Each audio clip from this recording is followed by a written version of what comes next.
அனைவரும் இயேசு கிறிஸ்து நாமத்தில் அன்புடன் காலை ஜெபத்துக்கு வரவேற்கிறோம். ஆரம்பமாக ஜெபம் செய்வோம். இயேசுக்கு நல்ல ஆண்டவரே, ஸ்தோத்திரிக்கிறோம். இந்த காலை வேலைக்காக நன்றி செலுத்துகிறோம். காலையிலே எழுப்பி அழைத்து வந்திருக்கிறீர், இதற்காக நன்றி. இந்த காலை பொழுதை கொடுத்திருக்கிறீர், புதிய நாளை கொடுத்திருக்கிறீர், புதிய வாரத்தை கொடுத்திருக்கிறீர், அதற்காக நன்றி செலுத்துகிறோம், ஸ்தோத்திரிக்கிறோம். அப்பா, நீரை ஒவ்வொரு நாளும் அதிசயமாய் வழிநடத்துகிற ஆண்டவர், எங்களுடைய தேவையெல்லாம் சந்திக்கிற ஆண்டவர், எங்களை பொறுப்படுத்திக் கொள்கிற ஆண்டவர், எங்களை ஆசீர்வதிக்கிற ஆண்டவர், எங்கள் மேல் அதிக அன்பாய் இருக்கிற ஆண்டவர், இரக்கமுள்ள ஆண்டவர். ஸ்தோத்திரிக்கிறோம், நன்றி செலுத்துகிறோம். இந்த நாளிலும் இந்த ஜெப நேரத்தை கரத்தில் வைக்கிறோம். ஆண்டவர் எங்களோடு பேசுவீராக, ஆண்டவர் எங்கள் வழிநடத்துவீராக. அப்பா, உம்முடைய பலத்தினால் எங்களை இறைக்கும்படியாய் நாங்கள் ஆவியோடும் கருத்தோடும் உம்மை ஆராதிக்க அப்பா எங்கள் வழிநடத்தும்படியாய் பலப்படுத்தும்படியாய் இயேசுவின் நாமத்தில் வேண்டிக் கொள்கிறோம். ஆமென். நம்ம எழுத நின்று முதல் பாடலாக பக்கம் 20, நேசரே உம் திரு பாதம் அமர்ந்தேன் என்ற பாடலை பாடுவோம். நேசரே உம் திரு பாதம் அமர்ந்தேன். நேசரே உம் திரு பாதம் அமர்ந்தே, நிம்மதி நிம்மதியே. நேசரே உம் திரு பாதம் அமர்ந்தே, நிம்மதி நிம்மதியே. ஆர்வமுடனே பாடி துதிப்பேன், ஆனந்தம் ஆனந்தமே. ஆர்வமுடனே பாடி துதிப்பேன், ஆனந்தம் ஆனந்தமே. அடைக்கலமே அதிசயமே, ஆராதனை ஆராதனை. அடைக்கலமே அதிசயமே, ஆராதனை ஆராதனை. உம்மல்ல செயல்கள் நினைத்து நினைத்து உள்ளமே பொங்குதையா. உம்மல்ல செயல்கள் நினைத்து நினைத்து உள்ளமே பொங்குதையா. நல்லவரே, நன்மை செய்தவரே, நன்றி நன்றி ஐயா. நல்லவரே, நன்மை செய்தவரே, நன்றி நன்றி ஐயா. வல்லவரே, நல்லவரே, ஆராதனை ஆராதனை. வல்லவரே, நல்லவரே, ஆராதனை ஆராதனை. பலியான செம்மறி பாவங்கள் எல்லாம் சுமந்து தீர்த்தவரே. பலியான செம்மறி பாவங்கள் எல்லாம் சுமந்து தீர்த்தவரே. பரிசுத்த ரத்தம் எனக்காக அல்லோ, பாக்கியம் பாக்கியமே. பரிசுத்த ரத்தம் எனக்காக அல்லோ, பாக்கியம் பாக்கியமே. பரிசுத்தரே, படைத்தவரே, ஆராதனை ஆராதனை. பரிசுத்தரே, படைத்தவரே, ஆராதனை ஆராதனை. எத்தனை இன்னல்கள் என் வாழ்வில் வந்தாலும் உம்மை பிரியேனையா. எத்தனை இன்னல்கள் என் வாழ்வில் வந்தாலும் உம்மை பிரியேனையா. மெய்யாம் இரத்தமே சிந்தி சாட்சியாய் வாழ்வேன் நிச்சயம் நிச்சயமே. இரத்தமே சிந்தி சாட்சியாய் வாழ்வேன் நிச்சயம் நிச்சயமே. இரட்சகரே இயேசுநாதா ஆராதனை ஆராதனை. இரட்சகரே இயேசுநாதா ஆராதனை ஆராதனை. கர்த்தர் கொடுப்பாராக. இயேசு மனதில் உபவாசித்தும் ஜெபித்தும் பிதாவே சித்தத்தை நாடுகிறார். கர்த்தாவே, நாங்கள் உம்மோடு வருகிறோம், எங்களை உம்மோடு வைத்துக் கொள்ளும். தேவனை கேட்கும் வழிகள் நொறுகுண்ட ஆவிதான், நொறுகுண்டதும் நறுகுண்டதுமான இருதயத்தை நீர் புறக்கணியேர். கர்த்தாவே, எங்களுக்கு இறங்கும், நாங்கள் பாவிகள். ஜெபம் செய்வோம்.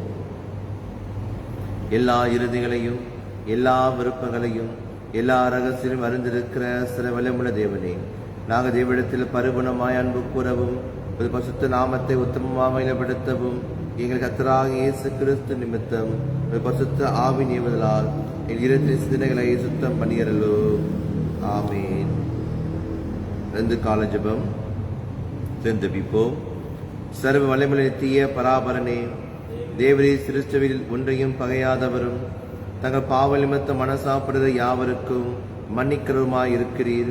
எங்களுடைய பாவங்களை குறித்து நாங்கள் துக்கித்து புலம்பி எங்கள் நிர்பாக்கியத்தை அறிக்கையிட்டு சம்பூர்ண இரக்கமுள்ள தேவனிடத்தில் குறைவற்ற பாவ விமோசனத்தையும் மன்னிப்பையும் பெறத்தக்கதாக எங்களுக்குள் கொண்ட புதிதான இருதயத்தை சிருஷ்டிக்க வேண்டும் என்று எங்கள் கர்த்தராகிய இயேசு கிறிஸ்து மூலமாய் வேண்டிக் கொள்கிறோம். ஆமேன். இந்த வாரத்துக்கான சுருக்க ஜெபம் 2 காலத்தில் 2ஆம் ஞாயிறு சுருக்க ஜெபம் ஜெபிப்போம். ஆண்டவரே, உலகத்தினாலும் மாம்சத்தினாலும் பிசாசினால் நேரிடும் சோதனைகளுக்கு எதிர்த்து நிற்கவும் சுத்த இருதயத்தோடும் சுத்த மனதோடும் ஒரே தேவனாகிய உம்மை பின்பற்றி நடக்கவும் உம்முடைய ஜனமாகிய எங்களுக்கு கிருபை தந்துள்ள வேண்டும் என்று எங்கள் கர்த்தராகிய இயேசு கிறிஸ்து மூலமாய் வேண்டிக் கொள்கிறோம். ஆமேன். அமருங்கள். வேத பாட வாசிக்கிற்போம்.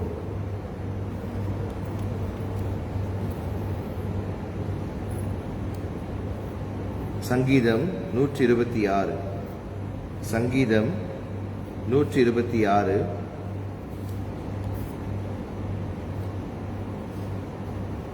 Psalm 126. Psalm 126. சங்கீதம் 126. சியோனின் சிறையிருப்பை கர்த்தர் திருப்பும் போது சொப்பனம் காண்கிறவளைப் போல் இருந்தோம். அப்பொழுது நம்முடைய வாய் நகப்பினாலும் நம்முடைய நாவு ஆனந்த சத்தத்தினாலும் நிறைந்திருந்தது. அப்பொழுது கர்த்தர் இவர்களுக்கு பெரிய காரியங்களை செய்தார் என்று ஒரு ஜாதிகளுக்குள்ளே சொல்லிக் கொண்டார்கள். கர்த்தர் நமக்கு பெரிய காரியங்களை செய்தார், இது நிமித்தம் நாம் மகிழ்ந்திருக்கிறோம். கர்த்தாவே, தெற்கத்தி வெள்ளங்களை திருப்புவது போல எங்கள் சிறையிருப்பை திருப்பும். கண்ணீரோடு விதைக்கிறவர்கள் கம்பீரத்தோடே அறுப்பார்கள். அள்ளி தூவும் விதையை சுமக்கிறவன் அழுது கொண்டு போகிறான், ஆனாலும் தான் அறுத்த அரிகளை சுமந்து கொண்டு கம்பீரத்தோடே திரும்பி வருவான். பிதாவுக்கும் குமாரனுக்கும் பரிசுத்த ஆவிக்கும் மகிமை உண்டாவதாக, ஆதிலும் இப்போதும் எப்போதுமான சதா காலங்களிலும் மகிமை உண்டாவதாக. ஆமேன். பழைய பாடம் எரேமியா 7ஆம் அதிகாரம் வசனம் 21 முடியும் வரை. Jeremiah chapter 7 verses 21 to the end. Jeremiah chapter 7 verse 21 to the end. எரேமியா 7ஆம் அதிகாரம் வசனம் 21 முடியும் வரை. எரேமியா 7ஆம் அதிகாரம் வசனம் 21. இஸ்ரவேலின் தேவனாகிய சேனையினை கர்த்தர் சொல்லுகிறது என்னவென்றால், உங்கள் தகன பலிகளை மற்ற பலிகளோடும் கூட கூட்டி இறைச்சியை சாப்பிடுங்கள். நான் உங்கள் பிதாக்களை எகிப்து தேசத்திலிருந்து அழைத்து வந்த நாளிலே தகன பலியை குறித்தும் மற்ற வழிகளை குறித்தும் நான் அவர்களோடு பேசினதையும் கட்டளையிட்டதையும் பார்க்கிலும் என் வாக்குக்கு செவி கொடுங்கள். அப்பொழுது நான் உங்கள் தேவனாய் இருப்பேன், நீங்கள் ஜனமாய் இருப்பீர்கள். நான் உங்களுக்கு கற்பியும், நீங்கள் உங்களுக்கு புலம்பிக் கொண்டிரு. கர்த்தர் தமது சினத்துக்கு ஏதுவான சந்ததியை வெறுத்து நெகிழவிட்டார். யூதா புத்திரர் என் பார்வைக்கு பொல்லாப்பானதை செய்தார்கள் என்று கர்த்தர் சொல்லுகிறார். என் நாமம் தரித்திருக்கிற ஆலயத்தை தீட்டுப்படுத்த தங்கள் அருவருப்புகளை அதிலே வைத்தார்கள். தங்கள் குமாரரையும் தங்கள் குமாரத்திகளையும் அக்னியிலே தகனிக்கிறதுக்காக அவர்கள் இன்னும் குமாரனின் பள்ளத்தாக்கில் உள்ள தோப்பேத்தின் மேடைகளை கட்டினார்கள். அதை நான் கட்டளையிடவும் இல்லை, அது என் மனதில் தோன்றவும் இல்லை. ஆதலால் இதோ நாட்கள் வரும் என்று கர்த்தர் சொல்லுகிறார். அப்பொழுது அது அப்புறம் தோப்பேத் என்றும் இன்னும் குமாரனின் பள்ளத்தாக்கு என்றும் சொல்லப்படாமல் சங்கார பள்ளத்தாக்கு என்று சொல்லப்படும். தோப்பேத்திலே இடம் கிடையாமல் போக மட்டும் சவங்களை அடக்கம் பண்ணுவார்கள். இந்த ஜனத்தின் பிணங்கள் ஆகாயத்தின் பறவைகளுக்கும் பூமியின் மிருகங்களுக்கும் இரையாகும். அவைகளை வெட்டுவாரும் இல்லாதிருப்பார்கள். நான் யூதாவின் பட்டணங்களிலும் எருசலேமின் வீதிகளிலும் களிப்பின் சத்தத்தையும் மகிழ்ச்சியின் சத்தத்தையும் மணவாளனின் சத்தத்தையும் மணவாட்டியின் சத்தத்தையும் ஓய பண்ணுவேன். தேசம் பாழாகும். இது தேவனுடைய வார்த்தை. தேவனுக்கே ஸ்தோத்திரம் உண்டாவதாக. புதிய ஏற்பாட்டு பாடம் யோவான் 6ஆம் அதிகாரம்.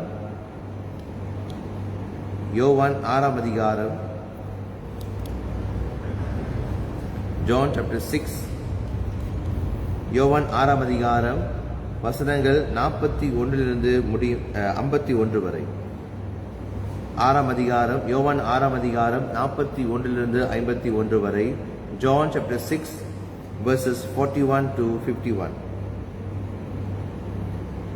நான் வானத்திலிருந்து வந்த அப்பம் என்று அவர் சொன்னது நிமித்தம் யூதர்கள் அவரை குறித்து முறுமுறுத்து, அவர் யோசேப்பின் குமாரனாகிய இயேசு அல்லவா? இவனுடைய தகப்பனையும் தாயும் அறிந்திருக்கிறோமே. அப்படி இருக்க நான் வானத்திலிருந்து இறங்கி வந்தேன் என்று இவன் எப்படி சொல்லுகிறான் என்றார்கள். இயேசு அவர்களுக்கு பிரதியுத்தரமாக, உங்களுக்குள்ளே முறுமுறுக்க வேண்டாம். என்னை அனுப்பின பிதா ஒருவனை இழுத்து கொள்ளாவிட்டால் அவன் என்னிடத்தில் வரமாட்டான். கடைசி நாளில் நான் அவனை எழுப்புவேன். எல்லாரும் தேவனாலே போதிக்கப்பட்டிருப்பார்கள் என்று தீர்க்கதரிசிகளின் ஆகமத்தில் எழுதியிருக்கிறதே. ஆகையால் பிதாவினிடத்தில் கேட்டு கற்றுக்கொள்ளுகிறவன் எவனும் என்னிடத்தில் வருகிறான். தேவனிடத்திலிருந்து வந்தவரே தவிர வேறொருவரும் பிதாவை கண்டதில்லை. இவரே பிதாவை கண்டவர். என்னிடத்தில் விசுவாசமாய் இருக்கவனுக்கு நித்திய ஜீவன் உண்டு என்று மெய்யாகவே உங்களுக்கு சொல்லுகிறேன். ஜீவ அப்பம் நானே. உங்கள் பிதாக்கள் வளர்ந்தஇடத்திலே மன்னாவை புசித்திருந்தும் மரித்தார்கள். இதிலே புசிக்கிறவன் மறியாமலும் இருக்கும்படி வானத்தில் இறங்கிய அப்பம் இதுவே. நானே வானத்தில் இறங்கின ஜீவ அப்பம். இந்த அப்பத்தை புசிக்கிறவன் என்றென்றைக்கும் பிழைப்பான். நான் கொடுக்கும் அப்பம் உலகத்தின் ஜீவனுக்காக நான் கொடுக்கும் என் மாம்சமே என்றார். இது தேவனுடைய வார்த்தை. தேவனுக்கே ஸ்தோத்திரம் உண்டாவதாக. நாம் மறுபடியும் தொடர்ச்சியாக எரேமியா யோவான் வாசகத்தை வேத வாக்கியங்களை படித்துக் கொண்டிருக்கிறோம். யோவான் எரேமியா 7ஆம் அதிகாரத்தில் பார்க்கும் பொழுது மறுபடியும் ஆண்டவர் ஜனங்களை குறித்து பேசுவதை பார்க்கிறோம். எரேமியா அதை தீர்க்கதரிசன வசனங்களாக வார்த்தைகளாக சொல்லுவதை நாம் இங்கே வாசிக்கிறோம். அவர் சொல்றாரு, நம்ம ஆண்டவர் எவ்வளோ பலிகளை பழைய பாடல செய்ய சொல்லியிருக்கிறாரு. இருந்தாலும் ஆண்டு சொல்றாரு, நான் சொன்ன காரணம் என்னவென்றால் அவர் என்னை பின்பற்ற வேண்டும், என் கட்டளைகளை பின்பற்ற வேண்டும். அதுதான் நான் அதிகமாக சொல்லியிருக்கிறேன். ஆனால் பலிகளை செலுத்துறீங்க, தகன பலிகளை செலுத்துறீங்க, இன்னொன்று பலிகளாம் செலுத்தி கொண்டிருக்கிறீங்க, நான் சொல்லாததான் நீங்க செய்றீங்க அப்படின்னு ஆண்டவர் சொல்றாரு. நான் சொன்ன காரியங்களை, நான் கற்பித்த, நான் போதித்த காரியங்களை நீங்க பின்பற்ற மாட்டீங்க அப்படின்னு ஆண்டவர் அங்க சொல்வதை பார்க்கிறோம். 23 சொல்றாரு, எரேமியா 7:23, என் வாக்குக்கு செவி கொடுங்கள், அப்ப நான் உங்கள் தேவனாய் இருப்பேன், நீங்கள் ஜனமாய் இருப்பீர்கள். நான் உங்களுக்கு கற்பிக்கும் எல்லா வழிகளிலும் நீங்கள் உங்களுக்கு நன்மை உண்டாகும்படிக்கு நடுவுகள் என்கிற விசேஷத்தையே அவருக்கு சொல்லி கட்டளையிட்டேன். அப்புறம் இதை சொல்லி விசேஷமா முக்கியமா நான் இதை சொல்லி கட்டளையிட்டேன், நான் சொல்றதை கேளுங்க, நான் சொல்றபடி நடவுங்க, நான் தான் உங்கள் தேவன், நீங்க என் ஜனம் அப்படி சொல்லி எவ்வளோ நான் சொல்லிக் கொடுத்தேன், எவ்வளோ கற்றுக் கொடுத்தேன், எவ்வளோ ஆட்களை அனுப்பினேன். பழைய பாடலை பார்க்கும் பொழுது ஆண்டவர் முற்பிதாக்களை தெரிந்து கொண்டார். முற்பிதாக்கள் பிற்பாடு மோசே வரும் பொழுது ஆண்டவர் தலைவர் விசேஷமாக மோசே யோசுவாவை ஆண்டு தெரிந்து கொண்டு ஒரு தலைமத்துவத்தில் நடத்தி கொண்டு வந்தார். பிற்பாடு நியாயாதிபதிகள் ஜட்ஜஸ் சொல்லிட்டு நியாயாதிபதிகள் மூலியமாக அரசாட்சி நியாயாதிபதி மூலமாக ஆட்சி நடந்து கொண்டிருந்தது. அவர்கள் அவர்களை வழிநடத்தி கொண்டு வந்திருந்தார்கள். அப்போ ஒரு கட்டத்தில் ஜனங்கள் ஆசைப்பட்டாங்க, எங்களுக்கு ராஜா வேணும் அப்படி என்று. அப்போ சவுல் ராஜா வராரு, தாவீது ராஜா வராரு, அப்புறம் சாலமோன் வரும் பொழுது அந்த தேசம் பாழாய் போவதை பார்க்கிறோம். சாலமோன் மகன் வரும் பொழுது இன்னும் ராஜ்யங்களை பிரிகிறதை பார்க்கிறோம். அதன் பிற்பாடு அப்படியே ஒவ்வொரு ராஜாக்களும் தேவனை பின்பற்றாதவர்களாக நிறைய ராஜாக்கள் தேவனை பின்பற்றல. ஒரு ராஜா தேவனை பின்பற்றினார்கள், தேவன் வார்த்தை கீழ்ப்படிந்தார்கள். ஆனால் மற்ற ராஜாக்கள் மூலியமாக அங்க அநேகம் நடந்து கொண்டே இருந்தது. அப்ப ஆண்டவர் பழைய ஏற்பாடுல நியாயமா பேசுறாரு. அது பிற்பாடு ராஜாக்கள்கிட்ட பேச ஆரம்பிச்சாரு. ராஜாக்கள் தவறு செய்யும் பொழுது ஆண்டவர் தீர்க்கதரிசிகள் எழுப்ப ஆரம்பிச்சிட்டார்.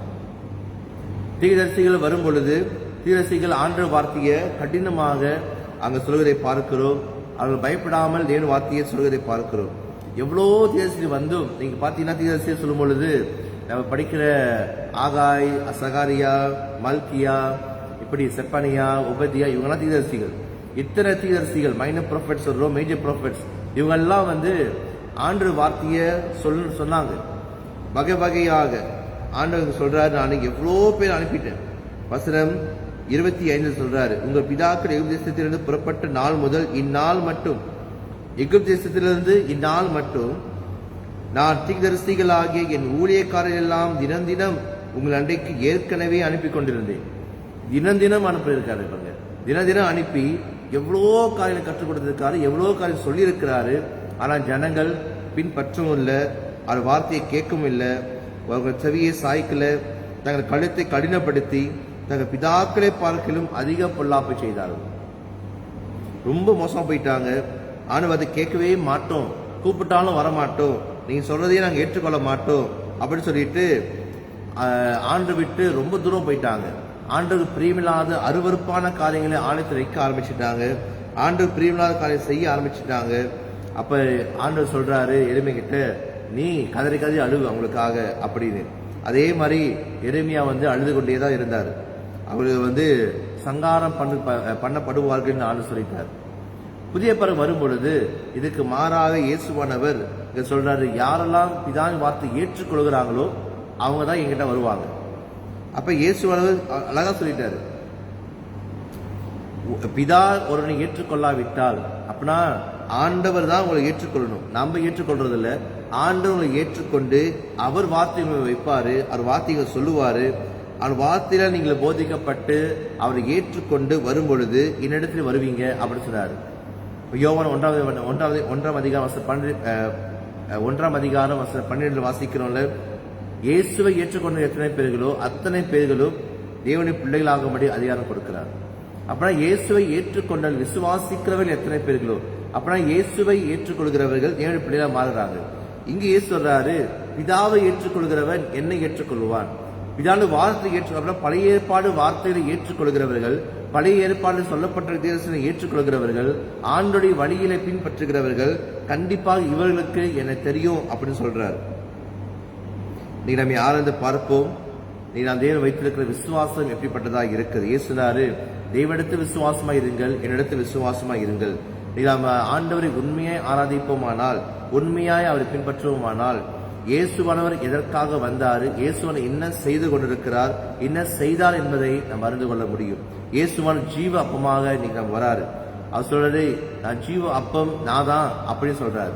அவர்தான் ஜீவ அப்பமா வராரு. அது மட்டும் இல்லாமல் பரலோகத்தில் இறங்கி வந்த, வானத்தில் இறங்கி வந்த ஜீவ அப்பம்.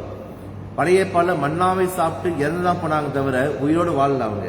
ஆனா இயேசுறாரு, என்னை புசிக்கிறவன் அவன் மரித்தாலும் பிழைப்பான், என்னை புசிக்கிறவன் மறியாமலும் இருக்கும்படி, இதில் புசிக்கிறவன் மறியாமல் இருக்கும்படி வானத்தில் இறங்கின அப்பம் இதுவே. அப்புறம் நித்திய ஜீவனை குறித்து ஆண்டவர் பேசுகிறார். ஆண்டோடு வாழ்ற வாழ்க்கையில ஆண்டவர் இட்டர்னல் லைஃப், நித்திய ஜீவனை கொடுத்திருக்கிறாரு. வானத்தில் இறங்கின ஜீவ அப்பம், இந்த ஜீவ அப்பம் தேவனுடைய சரீரமாய் இருக்கிறது, இயேசுவின் சரீரமாய் இருக்கிறது. உலகத்துக்கே அவர் கொடுக்கிற அவருடைய மாம்சம், அவருடைய உடல், அதுதான் தேவனுடைய இயேசுடைய அப்பமாக, இயேசு அப்பமாகவே உலகத்தில் வந்தார். இன்னைக்கு நம்ம ஒவ்வொரு முறையும் நற்கனை பெற்றுக்கொள்ளும் பொழுது நாம் இதை சொல்கிறோம். ஒவ்வொரு நற்கனை பெற்றுக்கொள்ளும் பொழுது இது தேவனுடைய சரீரமாக பெற்றுக்கொள்கிறோம். ஒவ்வொரு முறையும் நாம் தேவனுடைய சரீரத்தை பெற்றுக்கொள்ளும் பொழுது நாம் இயேசுடைய மரணத்தை தெரிவிக்கிறோம், உயிர்த்தெழுதலை நோக்கி பார்க்கிறோம். ஆண்டு மீண்டும் வரப்போகிறார் என்று நம்மை ஆயத்தப்படுத்துகிற ஒரு முக்கியமான காரியமாக ஆலயத்தில் நம்ம அதை கடைபிடிக்கிறோம். ஒவ்வொரு முறை நற்கரை ஆராதனைக்கு வரும் பொழுது நம்மை நாமே ஆராய்ந்து பார்த்து பாவங்களை அறிக்கையிட்டு மனம் திரும்பி தேவனுடைய சரீரத்தையும் ரத்தத்தையும் புசிக்கும் பொழுது நாம் அவருக்குள்ளும் அவர் நமக்குள்ளும் வாசமாய் இருக்கிற ஒரு காரியமாய் இருக்கிறது. நம்ம ஆராய்ந்து பார்ப்போம். வெறும் வெளிரங்கமாக நம்ம மாற்றத்தை காணாமல் உள்ளரங்கமாக நம்முடைய இருதயம் மாறவும் தேவனுடைய வார்த்தை ஏற்றுக்கொண்டு அவரை பின்பற்றுவதாய் காணப்படவும் நம்மை அர்ப்பணிப்போம். இன்னைக்கு நம்ம எப்படி தேவனுடைய வார்த்தை ஏற்றுக்கொள்கிறோம், தேவ வார்த்தை எப்படி கீழ்ப்படுகிறோம், எப்படி அதை கேட்டு பின்பற்றின வாழ்க்கையை சரிப்படுத்துகிறோம் என்று ஆராய்ந்து பார்ப்போம். ஜெபம் செய்வோம். நீங்கள் அதிகமாக நேசிக்கிற நல்ல ஆண்டவரை, நீர் கொடுக்கிற வார்த்தைகளுக்காக நன்றி. இந்த பரிசுத்த வேதாகமத்தை எங்களுக்கு கொடுத்திருக்கிறீர். உம்முடைய வார்த்தையாக ஏற்றுக்கொள்கிறோம். ரட்சிப்புக்கு ஏற்ற வசனங்களை வைத்திருக்கிறேன் அப்பா. ஒவ்வொரு வேத வாக்கியங்களையும் பாடங்களில் நாங்கள் படிக்கும் பொழுது எங்களோடு நீர் பேசுகிறீர். நீர் பேசுகிறீர் நாங்கள் கேட்கவும், அதை கேட்டு அதை பற்றி நடக்கவும் ஆண்டு உதவி செய்ய முடியாது நாங்கள் ஜெபிக்கிறோம். அநேக முறை அப்பாவுடைய வார்த்தைகளை ஏற்றுக்கொள்ளாமல் எங்களை சொந்தமான காரியங்களை நாங்களே சுயமாய் யோசித்து நடந்து அப்பாவை விட்டு விலகி போகிறோம். உங்களுடைய வார்த்தை என்ன சொல்கிறது, வேத வார்த்தைகள் எங்களுக்கு எப்படி வழிநடத்துகிறது நாங்கள் அறிந்து கொள்ள வேண்டும். பிதாவினால் போதிக்கப்பட்டவர்களாக, உம்மால் போதிக்கப்பட்டவர்களாக, இயேசு வார்த்தை ஏற்றுக்கொண்டவர்களாக எங்களுக்குள் எப்பொழுதுமே நாங்கள் அப்பா நித்திய ஜீவன் உடையவர்களாய் காணப்பட வழிநடத்துவீராக.